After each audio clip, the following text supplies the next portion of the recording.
तो हमने सुना कि अजय मिश्रा टेनी जो केंद्रीय गृह राज्य मंत्री हैं वो राकेश टिकैत को बोल रहे हैं कि मैं राकेश टिकैत को जानता हूं, वो 2 कौड़ी के आदमी हैं। हमारे साथ इस वक्त राकेश टिकैत साहब लाइव जुड़ रहे हैं, इस वक्त मुजफ्फरनगर में हैं। राकेश टिकैत साहब, आपने अजय मिश्रा टेनी साहब को तो सुन लिया होगा, आपका इनका पुराना रिश्ता है। अक्टूबर में आप वहां गए थे सबसे पहले लखीमपुर में। सर, आप पहले रिएक्शन बताइए कि अजय मिश्रा टेनी ने आपको 2 कौड़ी का इंसान बताया है, बोला है कि कुत्ते भौंकते रहते हैं, गाड़ी के पीछे भागते हैं, पीछा करते हैं, इस पर आपका रिएक्शन क्या है? देखो, हमने तो पहले ही कहा था कि हम जो इस तरह के खराब आदमी रहते हैं, हम तो उनसे दूर को बच के चले। ये पुलिस प्रशासन, देश में कानून व्यवस्था है, ये देखे इसको। भाई किसानों को खराब आदमी बता रहा, हमें बता रहा हमारे किसान तो एक ही है। हमने तो शांतिपूर्ण तरीके से अपना परिचय दिया है। वहां 3 दिन रहे हम, 50,000 आदमी। अच्छा। और बहुत शांति से अपना वापसी आ गए। किन्हीं बयानबाजियों से वहां पे 8 लोग मारे गए। तो इस तरह के लोग कैबिनेट में रहेंगे तो उसका क्या असर जाएगा? और अब तो देश में उपराष्ट्रपति भी किसान के नाम पर बने हैं, तो इनको जवाब देना चाहिए। देश के प्रधानमंत्री जी को जवाब देना चाहिए कि क्या इस तरह के कैबिनेट में लोग की जरूरत है? आप प्रधानमंत्री जवाब देना चाहिए ना, उनको जवाब देना चाहिए इस पर। भाई ने सब किसानों को कहा है ये चीजें, किसानों के, देश के किसान के बारे में कहा। तो ये जो राकेश टिकैत तो कही गई बात है कि राकेश टिकैत 2 कौड़ी के आदमी उनको जानता हूं, आप कह रहे देश के किसानों को कहा गया है। राकेश टिकैत जी, इतना गुस्सा क्यों है अजय मिश्रा टेनी का आपको लेकर के? भाई हो जा पे जिसका लड़का जेल में बंद हो, उसके घर पे प्रदर्शन हो रहे हो, पूरे देश भर में लखनऊ कांड की चर्चा हो, तो भाई गुस्सा तो स्वाभाविक एक प्रक्रिया है। और फिर ना मंत्री पद से और उससे विधायकों से बड़े हैं ये। उन्होंने कहा कि मैं पहले भी कुछ और था और अब भी कुछ और हूं, और गुस्सा है, अंगारे है मेरी आंखों में, दबा कर रखता हूं मैं। तो ये सारी चीजें कही उन्होंने, कल के बयान में भी कही है।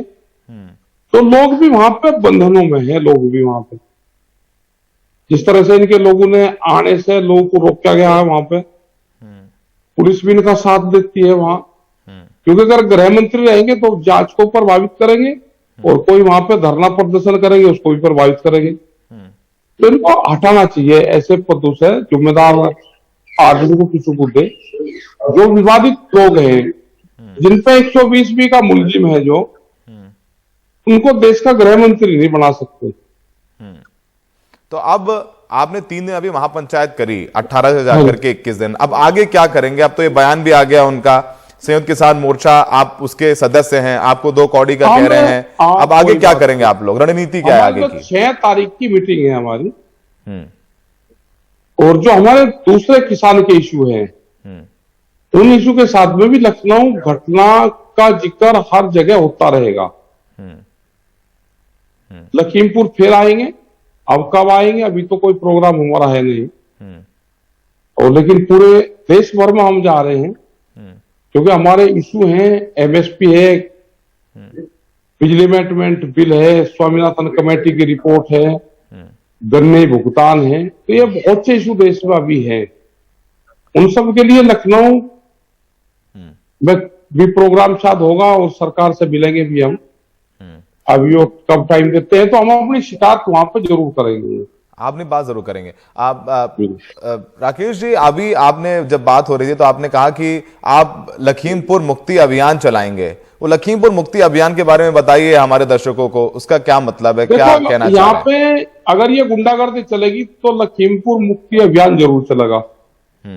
क्या है लखीमपुर के लोग दहशत में हैं, उनको मुक्त करवाना।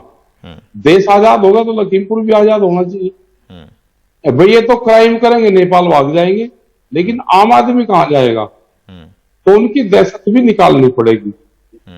और अब तो योगी जी भी कह रहे हैं कि भाई गुंडा गर्दी नहीं चलेगी। तो योगी जी से भी हम कहेंगे, उनको भी चिट्ठी लिख देंगे, भाई लखनऊ के लोगों को भी, लखनऊ में जो लखीमपुर में लोग हैं, जब लखनऊ जाएंगे तो लखीमपुर के लोगों को भी इससे मुक्ति दिलवाई जाए, क्योंकि टेरर है वहां पे। अगर आप जाकर देखोगे तो लोगों में दहशत है। इनके लोग वहां पे जाते हैं, लोगों को धमकाते हैं। पुलिस के लोग भी वहां पे गए कि मीटिंग में नहीं जाना। पहले दिन इसीलिए लोग कम आए, क्योंकि वहां पे गवाहों को प्रभावित कर सकते हैं ये।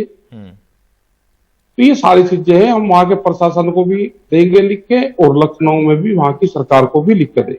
सर, आप अक्टूबर से प्रदर्शन कर रहे हैं और आप मांग कर रहे हैं कि अजय मिश्रा टेनी जो कि केंद्रीय गृह राज्य मंत्री हैं, उनको बर्खास्त किया जाए। उनका बेटा जेल में है अभी। पहले सुप्रीम कोर्ट ने बेल रद्द की और अभी फिर उनकी बेल याचिका हाई कोर्ट से भी रद्द हो गई, लेकिन अब तक कुछ एक्शन हुआ नहीं। आपका आंदोलन खत्म हो गया और उसके बाद चुनाव भी हो गए उत्तर प्रदेश में। लखीमपुर में बीजेपी ने 8 की 8 सीटें जीत ली, तो उसका कोई असर नहीं हुआ और आपकी मांग वैसी की वैसी। अजय मिश्रा टेनी तो घूम रहे हैं, ये बयान भी दे रहे हैं, आपको 2 कौड़ी का इंसान कह रहे हैं, कुत्ते दौड़ते रहते हैं। कुछ असर हो नहीं रहा आपके आंदोलन का। अच्छा बताओ, और कैसे करें भाई? अपनी बात कह रहे हैं हम, और पूरे देश में कह रहे हैं। अगर सरकारें इस तरह की हो जाएं कि हमको माननी नहीं कोई बात, तो फिर तो कोई कहना ही नहीं। हम अपनी बात कहते रहेंगे, पूरे देश में जाते रहेंगे, अपनी बात कहेंगे, और हमारे मूवमेंट निरंतर जारी रहेंगे। अच्छा, जो वादे किसान जब आंदोलन खत्म हुआ था तो हम वहीं पर थे आपके पास, तो तमाम आपके से लिखित में एमएसपी की गारंटी की बात थी, कानून वो मुकदमे रद्द करने की बात थी किसानों की, और अब तक कुछ पूरा होता नजर आ नहीं रहा है। उधर संयुक्त किसान मोर्चे में भी टूट होने लग गई है। आपके आंदोलन अब एक साथ नहीं होते। कल दल्लेवाल साहब दिल्ली में थे, आप लोग नहीं थे, आपने कहा मेरा आंदोलन नहीं है। तो क्या अब भी संयुक्त किसान मोर्चा एक है, या फिर बस वो एक सरकार ने आपकी बात, आपसे वादा किया और आप लोग वहां से उठ के चले गए? देखो, देश का किसान तो एक है। नेताओं में टूट हो सकती है, लेकिन जनता इशू के साथ में है। अगर कल वहां पे मीटिंग करी दिल्ली में, तो उनके भी इशू यही थे। किसी की नाराजगी हो सकती है किसी उसकी, लेकिन देश के इशू एक है। 750 किसान की शहादत हुई, और 550 किसान संगठनों ने दिल्ली में मूवमेंट को तैयार किया। जब जरूरत होगी फिर एक जगह आ जाएंगे, और अलग अलग भी लड़ रहे हैं। तो इशू सबके सेम है, समस्या सबकी सेम है। और लखीमपुर खीरी घटना को भी हर आदमी अपने एजेंडे में शामिल रखता है। लखीमपुर, राकेश जी आपसे आखिरी सवाल, चूंकि आप हमारे साथ लाइव जुड़ रहे हैं एनडीटीवी पर, तो अगर अजय मिश्रा टेनी आपको सुन रहे हो इस वक्त, तो एनडीटीवी के माध्यम से अजय मिश्रा टेनी को आप क्या कहना चाहेंगे? उनके बयान तो हम उसी पर बात ही कर, उन्होंने 2 कौड़ी का इंसान कहा, उन्होंने बोला कि मैं राकेश टिकैत को जानता हूं। क्या कहेंगे अजय मिश्रा टेनी को? भाई वे तो बड़े आदमी हैं, हम तो हर गई आदमी, हम तो खेती बाड़ी करने वाले लोग हैं। उनको ये कहेंगे केस को तो कोर्ट देख रहा है, आपको इस्तीफा देना चाहिए, 120B के मुलजिम हो, ये हम कहना चाहते हैं। और बयानबाजी तो पहले देगा, अपना लड़का फंसवा उन्होंने। भाई अब जो आदमी अपने पुत्र का नहीं हो सकता, वो देश का क्या होगा? पहले बयानबाजी देगा, अपने लड़के को फंसवाया नहीं, तो इनके घर में भी लाड़ हो रही। तो राकेश जी हमसे जुड़े, बहुत बहुत शुक्रिया। राकेश जी कह रहे हैं अजय मिश्रा टेनी को इस्तीफा देना चाहिए। तो अब सबसे बड़ा सवाल यही है कि अजय मिश्रा टेनी इस्तीफा देंगे या नहीं देंगे। उन्होंने बयान दे दिया है और राकेश टिकैत कह रहे हैं कि हम आगे भी लखीमपुर घटना की बात करते रहेंगे, लोगों के बीच जाते रहेंगे। आशीष मिश्रा टेनी अजय मिश्रा के बेटे हैं, इस वक्त जेल में हैं, और अजय मिश्रा पर भी एक पुराना मामला चल रहा है जिसमें वो 120B और दूसरे धाराओं के तहत आरोपी हैं, और इस मामले में भी उन पर मुकदमा दर्ज है।